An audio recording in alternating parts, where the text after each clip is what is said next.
challenges. What we now need to do as we go out is see that we actually make the responses happen now and not just keep planning for responses. Laurent, that I think was the big message we wanted to get across. Yes, we've been responding by publishing papers, we've been intellectualizing about it. Now the question is, what about action? Because the time for action is with us right now. And if we look at all of that, I think what is missing, absolutely missing in our modern culture, is any understanding of what these ecosystem services we're discussing here give to us. So our respect for what we used to call nature, our respect for nature has almost evaporated in this rush towards modern technology, the sort of equipment that enables us to communicate so easily around the planet. We've lost sight, I think, of what delivers our well-being as humanity. And that's quite a big call to say, let's make sure that as we move forward, respect for our ecosystems is up there. So things we do in our business operations, whatever, are set with this valuing ecosystems above decision-making at every level. That's demanding that of CEOs of major companies, of academics in their research, and of governments in their decision-making. I know it's a big call, but it's a big problem. The Smith School, there's been some discussion about the responses of academics is to publish yet another very esoteric paper in yet another esoteric journal, and so it sits. Now, the Smith School aims at what we call translational work. So we are actually sitting at that interface between the academics publishing those papers. We need to be able to understand what is being delivered through them and translate that into the domain of the private sector, into the domain of governments, so that we get good decision making. That is a big driver for the formation of this school, a disruptive action within this ancient university, creating this school whose function is not to generate yet another highly cited paper in a high quality journal. That is a byproduct. We're working with private sector companies to find solutions. We're working with governments to assist them towards solutions. That's a very different sort of activity here. Now, I did make a promise, a personal promise, and this is the matter of the state of the oceans. And so I did say in winding up that I would draw attention to this. Laurent, the focus of this meeting has been around biodiversity land-based. We have been very focused on terrestrial biodiversity. Most of our biodiversity is almost another topic, and that is the marine biodiversity system. 70% of the surface of the planet is massively underrepresented here, so I felt I should say that. My excuse in the breakout session on marine was that I couldn't think of a president of the oceans to invite. And that in itself is a real part of the problem.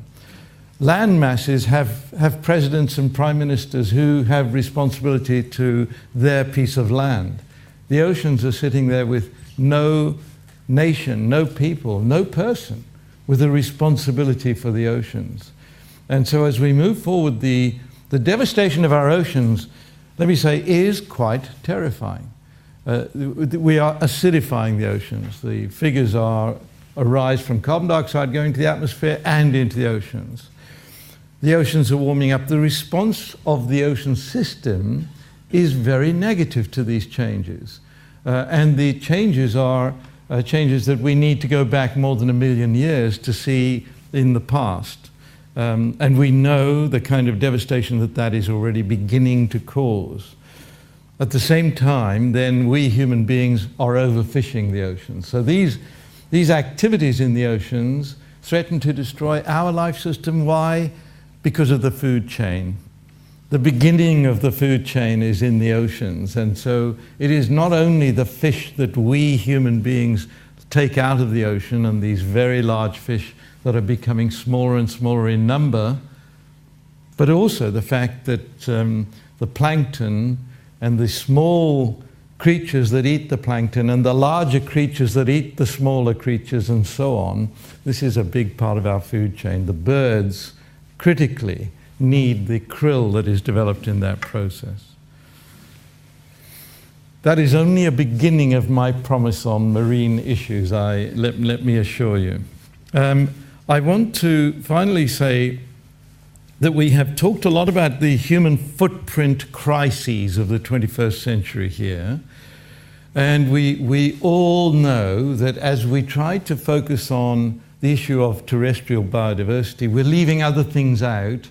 And we all know that we have to integrate our view of water security, land mass usage, food security, energy security, and the climate issue. We need to integrate all of these issues together, and yet we human beings have great difficulty in managing to take a holistic view of this kind. So we do have to focus down, but it's very important that we have a place, a meeting place, and that's what we're trying to provide here, where we can come together and see that we're not creating unintended consequences with solutions with our piece of the planet that we're looking after for the other pieces that we're not necessarily focused on.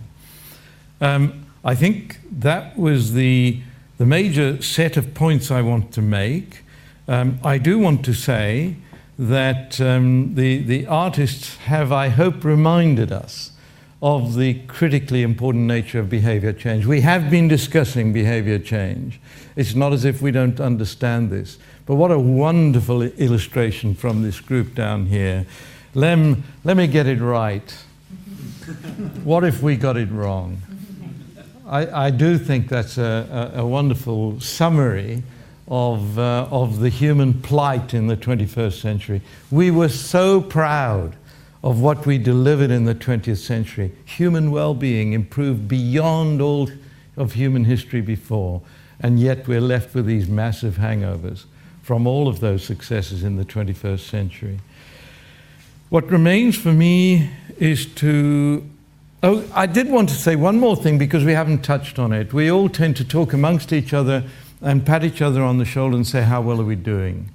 Or how well we are doing. Actually, because there are people who would say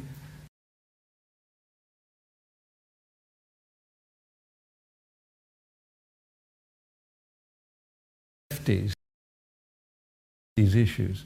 I know I'm living in the United States at the moment, but I do read about the Tea Party. I know the sort of things that are said, and we are actually on the back foot. There is a big tendency to sweep what I think is this very important issue we're discussing aside, and people say, come on, human beings can't be having all of that impact. We haven't actually discussed how we can manage to battle against that position, but we are up against it. So what remains for me is a series of thank yous. And my first and biggest thank you, and I do want to say biggest, and it's always awful to pick somebody out, but Laurent Mermet. Laurent has been the program manager. He has taken on the enormous task of setting out this program. These programs don't just happen. And it has been a very, very big piece of work. We've all played a small role in that, but Laurent, many thanks for that.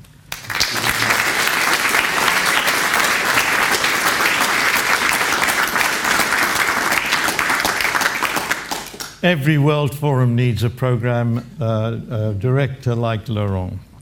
I need to say thank you to all of the speakers who, I think the speakers have really dealt us so well.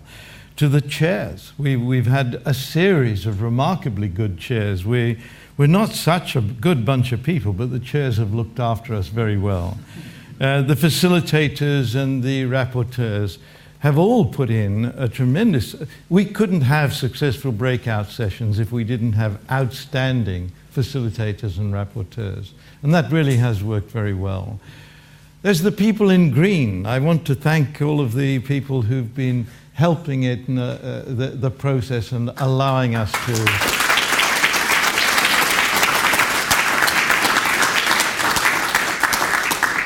And finally, there's Wendy. Wendy, thank you so much. Wendy has put all the effort in.